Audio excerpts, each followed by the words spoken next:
Shalom, terpuji nama Tuhan. Jumpa lagi dalam program Gerakan Membaca Alkitab. Dan hari ini kita sudah ada di hari 254. Kita akan membaca dari kitab Daniel pasal 1 sampai Daniel pasal 3. Sebelum membaca Alkitab, mari berdoa. Ya Tuhan Allah, Bapa di dalam sorga, kami bersyukur hari-hari hidup kami selalu dibimbing, dituntun oleh Tuhan.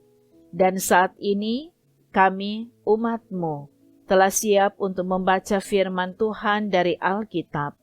Engkau tuntun kami dengan kuasa Roh Kudus, supaya kami dapat memahami setiap perkataan firman-Mu.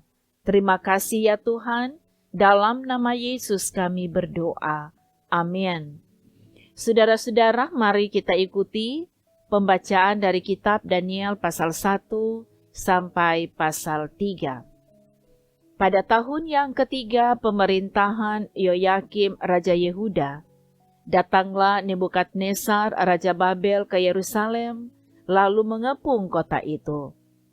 Tuhan menyerahkan Yoyakim Raja Yehuda dan sebagian dari perkakas-perkakas di rumah Allah ke dalam tangannya. Semuanya itu di bawahnya ke tanah Sinear, ke dalam rumah dewahnya. Perkakas-perkakas itu di bawahnya ke dalam perbendaharaan dewahnya.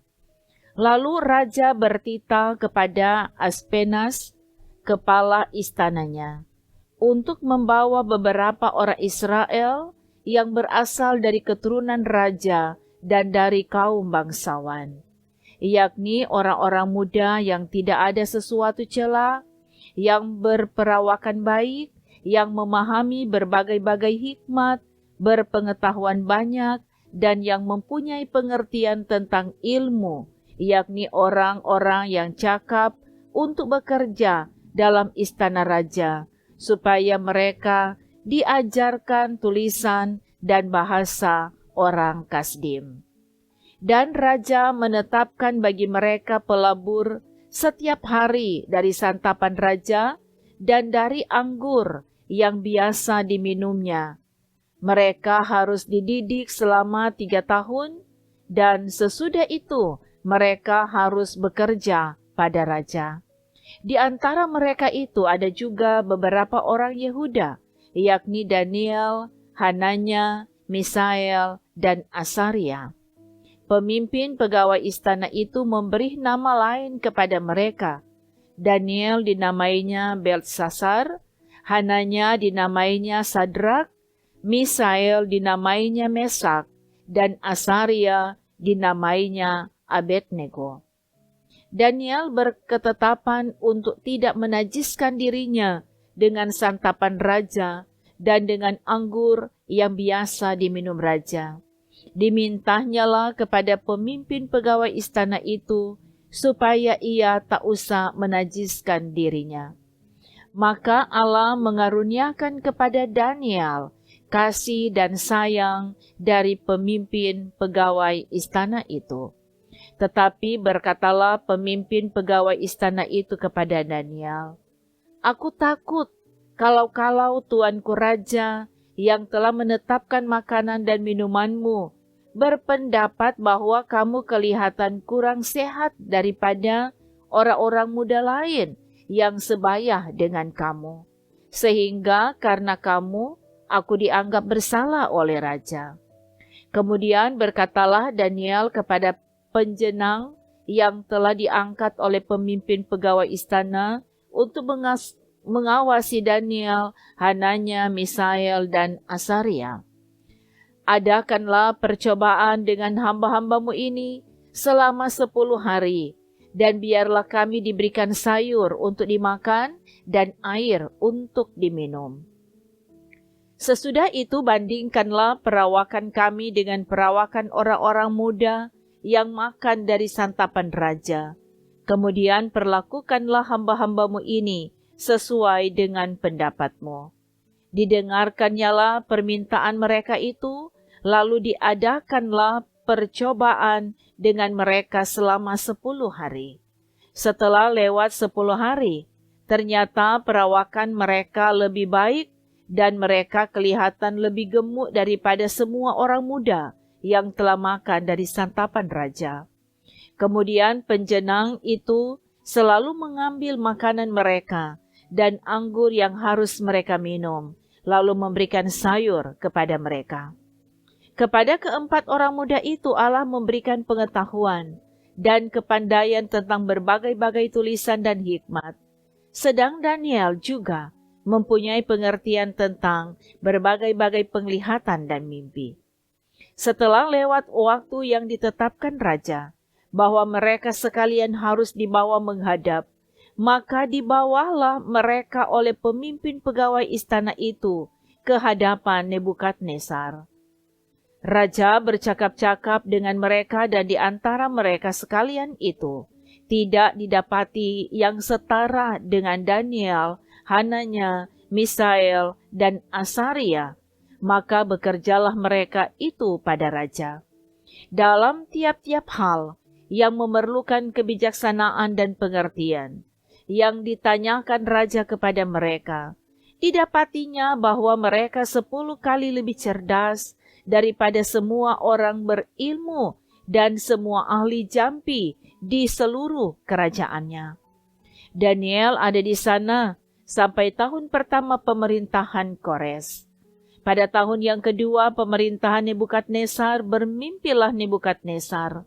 Karena itu hatinya gelisah dan ia tidak dapat tidur.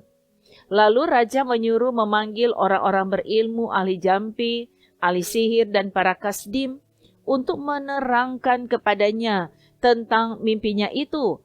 Maka datanglah mereka dan berdiri di hadapan raja. Kata raja kepada mereka, "Aku bermimpi dan hatiku gelisah, karena ingin mengetahui mimpi itu." Lalu berkatalah para kasdim itu kepada raja dalam bahasa Aram, "Ya raja, kekalah hidupmu. Ceritakanlah kepada hamba-hambamu mimpi itu, maka kami akan memberitahukan maknanya." Tetapi raja menjawab para kasdim itu, "Aku telah mengambil keputusan, yakni jika kamu tidak memberitahukan kepadaku mimpi itu dengan maknanya, maka kamu akan dipenggal-penggal, dan rumah-rumahmu akan dirobohkan menjadi timbunan puing. Tetapi jika kamu dapat memberitahukan mimpi itu dengan maknanya, maka kamu akan menerima hadiah, pemberian-pemberian, dan kehormatan yang besar daripadaku. Oleh sebab itu, beritahukanlah kepadaku mimpi itu dengan maknanya." Mereka menjawab pula, "Silakan tuanku raja menceritakan mimpi itu kepada hamba-hambanya ini, maka kami akan memberitahukan maknanya." Jawab raja, "Aku tahu benar-benar bahwa kamu mencoba mengulur-ulur waktu, karena kamu melihat bahwa aku telah mengambil keputusan. Yakni jika kamu tidak dapat memberitahukan kepadaku mimpi itu, maka kamu akan kena hukuman yang sama. Dan aku tahu bahwa kamu telah bermufakat untuk mengatakan kepadaku hal-hal yang bohong dan busuk sampai keadaan berubah. Oleh sebab itu ceritakanlah kepadaku mimpi itu, supaya aku tahu bahwa kamu dapat memberitahukan maknanya juga kepadaku." Para kasdim itu menjawab raja, "Tidak ada seorang pun di muka bumi yang dapat memberitahukan apa yang diminta tuanku raja, dan tidak pernah seorang raja bagaimanapun agungnya dan besar kuasanya telah meminta hal sedemikian dari seorang berilmu atau seorang ahli jampi atau seorang kasdim. Apa yang diminta tuanku raja adalah terlalu berat, dan tidak ada seorang pun yang dapat memberitahukannya kepada tuanku raja selain dari dewa-dewa yang tidak berdiam di antara manusia." Maka raja menjadi sangat geram dan murka karena hal itu, lalu dititahkannya lah untuk melenyapkan semua orang bijaksana di Babel. Ketika titah dikeluarkan supaya orang-orang bijaksana dibunuh, maka Daniel dan teman-temannya pun terancam akan dibunuh. Lalu berkatalah Daniel dengan cerdik dan bijaksana kepada Ariok, pemimpin pengawal raja yang telah pergi untuk membunuh orang-orang bijaksana di Babel itu. Katanya kepada Ariok pembesar raja itu, "Mengapa titah yang begitu keras ini dikeluarkan oleh raja?" Lalu Ariok memberitahukan hal itu kepada Daniel. Maka Daniel menghadap raja dan meminta kepadanya supaya ia diberi waktu untuk memberitahukan makna itu kepada raja. Kemudian pulanglah Daniel dan memberitahukan hal itu kepada Hananya, Misael, dan Asaria, teman-temannya, dengan maksud supaya mereka memohon kasih sayang kepada Allah semesta langit mengenai rahasia itu, supaya Daniel dan teman-temannya jangan dilenyapkan bersama-sama orang-orang bijaksana yang lain di Babel. Maka rahasia itu disingkapkan kepada Daniel dalam suatu penglihatan malam. Lalu Daniel memuji Allah semesta langit. Berkatalah Daniel, "Terpujilah nama Allah dari selama-lamanya sampai selama-lamanya, sebab daripada Dialah hikmat dan kekuatan. Dia mengubah saat dan waktu. Dia memecat raja dan mengangkat raja. Dia memberi hikmat kepada orang bijaksana dan pengetahuan kepada orang yang berpengertian. Dialah yang menyingkapkan hal-hal yang tidak terduga dan yang tersembunyi. Dia tahu apa yang ada di dalam gelap dan terang ada padanya. Ya Allah, nenek moyangku, kupuji dan kumuliakan Engkau, sebab Engkau mengaruniakan kepadaku hikmat dan kekuatan, dan telah memberitahukan kepadaku sekarang apa yang kami mohon kepadamu. Engkau telah memberitahukan kepada kami hal yang dipersoalkan raja.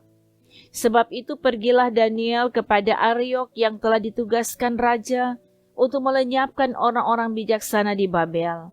Maka pergilah ia serta berkata kepadanya demikian, "Orang-orang bijaksana di Babel itu jangan kau lenyapkan. Bawalah aku menghadap raja, maka aku akan memberitahukan kepada raja makna itu." Ariok segera membawa Daniel menghadap raja serta berkata kepada raja demikian, "Aku telah mendapat seorang dari antara orang-orang buangan dari Yehuda yang dapat memberitahukan makna itu kepada raja." Bertanyalah raja kepada Daniel yang namanya Belsasar, "Sanggupkah engkau memberitahukan kepadaku mimpi yang telah kulihat itu dengan maknanya juga?" Daniel menjawab katanya kepada raja, "Rahasia yang ditanyakan tuanku raja tidaklah dapat diberitahukan kepada raja oleh orang bijaksana, ahli jampi, orang berilmu, atau ahli nujum. Tetapi di sorga ada Allah yang menyingkapkan rahasia-rahasia. Ia telah memberitahukan kepada tuanku raja Nebukadnezar apa yang akan terjadi pada hari-hari yang akan datang. Mimpi dan penglihatan-penglihatan yang tuanku lihat di tempat tidur ialah ini. Sedang tuanku ada di tempat tidur, ya tuanku raja, timbul pada tuanku pikiran-pikiran tentang apa yang akan terjadi di kemudian hari. Dan dia yang menyingkapkan rahasia-rahasia telah memberitahukan kepada tuanku apa yang akan terjadi. Adapun aku kepadaku telah disingkapkan rahasia itu, bukan karena hikmat yang mungkin ada padaku, melebihi hikmat semua orang yang hidup, tetapi supaya maknanya diberitahukan kepada tuanku raja, dan supaya tuanku mengenal pikiran-pikiran tuanku. Ya raja, tuanku melihat suatu penglihatan, yakni sebuah patung yang amat besar. Patung ini tinggi, berkilau-kilauan luar biasa, tegak di hadapan tuanku, dan tampak mendahsyatkan. Adapun patung itu, kepalanya dari emas tua, dada dan lengannya dari perak, perut dan pinggangnya dari tembaga. Sedang pahanya dari besi dengan kakinya sebagian dari besi dan sebagian lagi dari tanah liat. Sementara tuanku melihatnya, terungkit lepas sebuah batu tanpa perbuatan tangan manusia, lalu menimpa patung itu, tepat pada kakinya yang dari besi dan tanah liat itu sehingga remuk. Maka dengan sekaligus diremukkannya juga besi, tanah liat, tembaga, perak, dan emas itu, dan semuanya menjadi seperti sekam di tempat pengirikan pada musim panas, lalu angin menghembuskannya sehingga tidak ada bekas-bekasnya yang ditemukan. Tetapi batu yang menimpa patung itu menjadi gunung besar yang memenuhi seluruh bumi. Itulah mimpi Tuanku, dan sekarang maknanya akan kami katakan kepada Tuanku Raja. Ya Tuanku Raja, Raja segala raja, yang kepadanya oleh Allah semesta langit telah diberikan kerajaan, kekuasaan, kekuatan, dan kemuliaan, dan yang ke dalam tangannya telah diserahkannya anak-anak manusia, dimanapun mereka berada, binatang-binatang di padang dan burung-burung di udara, dan yang dibuatnya menjadi kuasa atas semuanya itu. Tuankulah kepala yang dari emas itu. Tetapi sesudah Tuanku akan muncul suatu kerajaan lain yang kurang besar dari kerajaan Tuanku. Kemudian suatu kerajaan lagi, yakni yang ketiga dari tembaga, yang akan berkuasa atas seluruh bumi. Sesudah itu akan ada suatu kerajaan yang keempat, yang keras seperti besi, tepat seperti besi yang meremukkan dan menghancurkan segala sesuatu. Dan seperti besi yang menghancur luluhkan, maka kerajaan itu akan meremukkan dan menghancur luluhkan semuanya. Dan seperti Tuanku lihat kaki dan jari-jarinya, sebagian dari tanah liat, tukang periuk, dan sebagian lagi dari besi, itu berarti bahwa kerajaan itu terbagi. Memang kerajaan itu juga keras seperti besi, sesuai dengan yang Tuanku lihat besi itu bercampur dengan tanah liat. Tetapi, sebagaimana jari-jari kaki itu sebagian dari besi dan sebagian lagi dari tanah liat, demikianlah kerajaan itu akan menjadi keras sebagian dan rapuh sebagian. Seperti Tuanku lihat besi bercampur dengan tanah liat, itu berarti mereka akan bercampur oleh perkawinan, tetapi tidak akan merupakan satu kesatuan, seperti besi tidak dapat bercampur dengan tanah liat. Tetapi pada zaman raja-raja, Allah semesta langit akan mendirikan suatu kerajaan yang tidak akan binasa sampai selama-lamanya, dan kekuasaan tidak akan beralih lagi kepada bangsa lain. Kerajaan itu akan meremukkan segala kerajaan dan menghabisinya, tetapi kerajaan itu sendiri akan tetap untuk selama-lamanya. Tepat seperti yang Tuanku lihat, bahwa tanpa perbuatan tangan manusia, sebuah batu terungkit lepas dari gunung dan meremukkan besi, tembaga, tanah liat, perak, dan emas itu. Allah yang Maha Besar telah memberitahukan kepada Tuanku Raja apa yang akan terjadi di kemudian hari. Mimpi itu adalah benar dan maknanya dapat dipercayai. Lalu sujudlah Raja Nebukadnezar serta menyembah Daniel. Juga dititahkannya mempersembahkan korban dan bau-bauan kepadanya. Berkatalah Raja kepada Daniel, sesungguhnya lah Allahmu itu Allah yang mengatasi segala Allah dan yang berkuasa atas segala raja dan yang menyingkapkan rahasia-rahasia, sebab engkau telah dapat menyingkapkan rahasia itu. Lalu Raja memuliakan Daniel, dianugerahinya lah dengan banyak pemberian yang besar, dan dibuatnya dia menjadi penguasa atas seluruh wilayah Babel, dan menjadi kepala semua orang bijaksana di Babel. Atas permintaan Daniel, Raja menyerahkan pemerintahan wilayah Babel itu kepada Sadrak, Mesak, dan Abednego, sedang Daniel sendiri tinggal di istana raja. Raja Nebukadnezar membuat sebuah patung emas yang tingginya 60 hasta dan lebarnya 6 hasta yang didirikannya di dataran Dura di wilayah Babel. Lalu Raja Nebukadnezar menyuruh orang mengumpulkan para wakil raja, para penguasa, para bupati, para penasihat negara, para bendahara, para hakim, para ahli hukum, dan semua kepala daerah untuk menghadiri pentahbisan patung yang telah didirikannya itu. Lalu berkumpullah para wakil raja, para penguasa, para bupati, para penasihat negara, para bendahara, para hakim, para ahli hukum, dan semua kepala daerah untuk menghadiri pentahbisan patung yang telah didirikan Raja Nebukadnezar itu. Dan berserulah seorang bentara dengan suara nyaring, "Beginilah dititahkan kepadamu, hai orang-orang dari segala bangsa, suku bangsa dan bahasa. Demi kamu mendengar bunyi sangkakala, seruling, kecapi, rebab, gambus, serdam, dan berbagai-bagai jenis bunyi-bunyian, maka haruslah kamu sujud menyembah patung yang telah didirikan Raja Nebukadnezar itu. Siapa yang tidak sujud menyembah akan dicampakkan seketika itu juga ke dalam perapian yang menyala-nyala. Sebab itu demi segala bangsa mendengar bunyi sangkakala, seruling, kecapi, rebab, gambus, dan berbagai-bagai jenis bunyi-bunyian, maka sujudlah orang-orang dari segala bangsa, suku bangsa, dan bahasa, dan menyembah patung emas yang telah didirikan Raja Nebukadnezar itu." Pada waktu itu juga tampillah beberapa orang Kasdi menuduh orang Yahudi.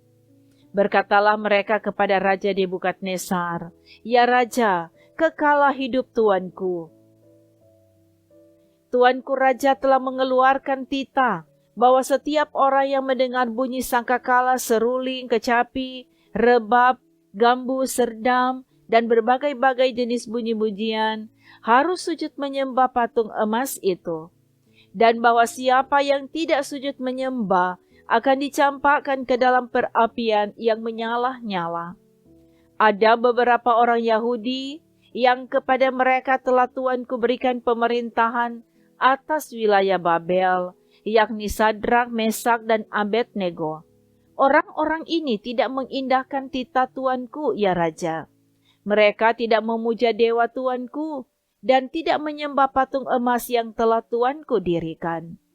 Sesudah itu Nebukadnezar memerintahkan dalam marahnya dan geramnya untuk membawa Sadrak, Mesak, dan Abednego menghadap.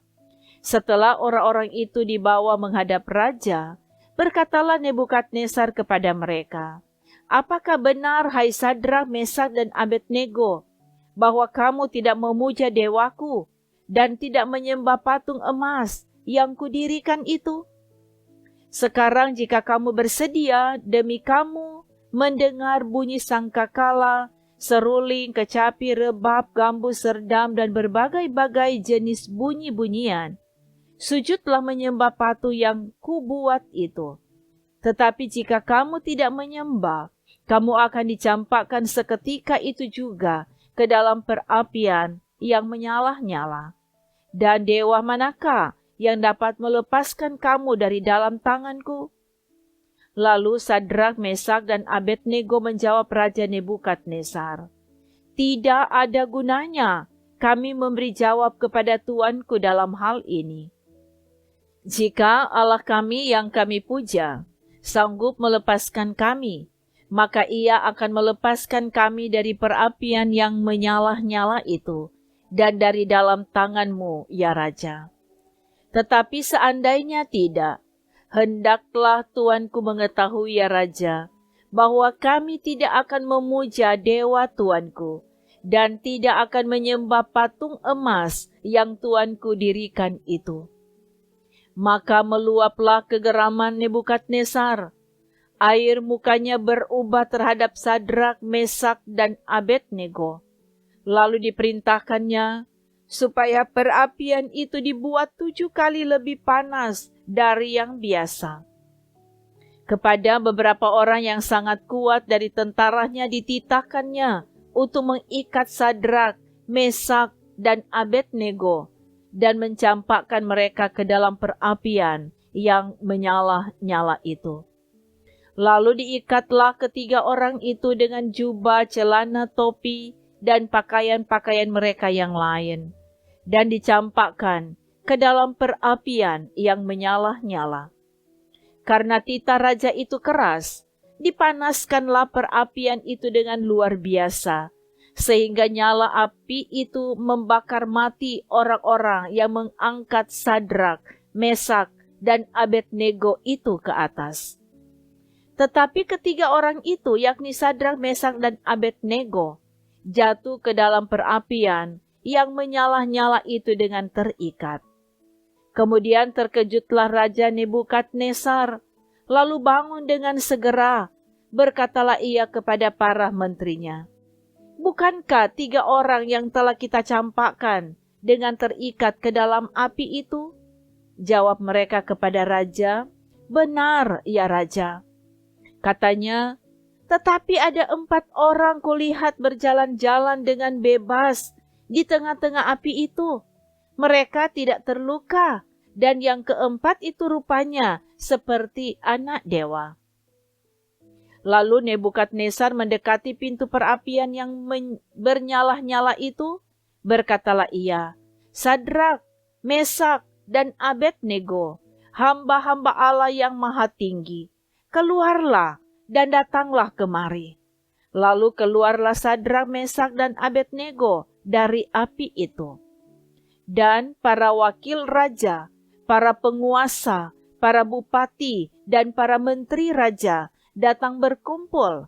Mereka melihat bahwa tubuh orang-orang ini tidak mempan oleh api itu, bahwa rambut di kepala mereka tidak hangus, jubah mereka tidak berubah apa-apa, bahkan bau bakaran pun tidak ada pada mereka. Berkatalah Nebukadnezar, "Terpujilah Allahnya Sadrak, Mesak, dan Abednego. Ia telah mengutus malaikatnya dan melepaskan hamba-hambanya yang telah menaruh percaya kepadanya dan melanggar titah raja, dan yang menyerahkan tubuh mereka karena mereka tidak mau memuja dan menyembah Allah manapun kecuali Allah mereka. Sebab itu aku mengeluarkan perintah bahwa setiap orang dari bangsa, suku bangsa, atau bahasa manapun ia, yang mengucapkan penghinaan terhadap Allahnya Sadrak, Mesak, dan Abednego akan dipenggal-penggal dan rumahnya akan dirobohkan menjadi timbunan puing, karena tidak ada Allah lain yang dapat melepaskan secara demikian itu." Lalu raja memberikan kedudukan tinggi kepada Sadrak, Mesak, dan Abednego di wilayah Babel. Demikian bacaan firman Tuhan hari ini. Mari berdoa. Ya Tuhan Allah, kami bersyukur kepadamu karena kami diberi kesempatan untuk membaca firman Tuhan dari Alkitab. Biarlah kebenaran firman ini boleh meneguhkan iman percaya kami, dan semua yang mengikutinya akan semakin diberkati oleh Tuhan. Terpuji namamu. Di dalam nama Yesus kami berdoa. Amin. Demikianlah gerakan membaca Alkitab di hari ini. Kami sangat berterima kasih karena saudara selalu setia mengikuti pelayanan ini. Tuhan Yesus memberkati. Shalom.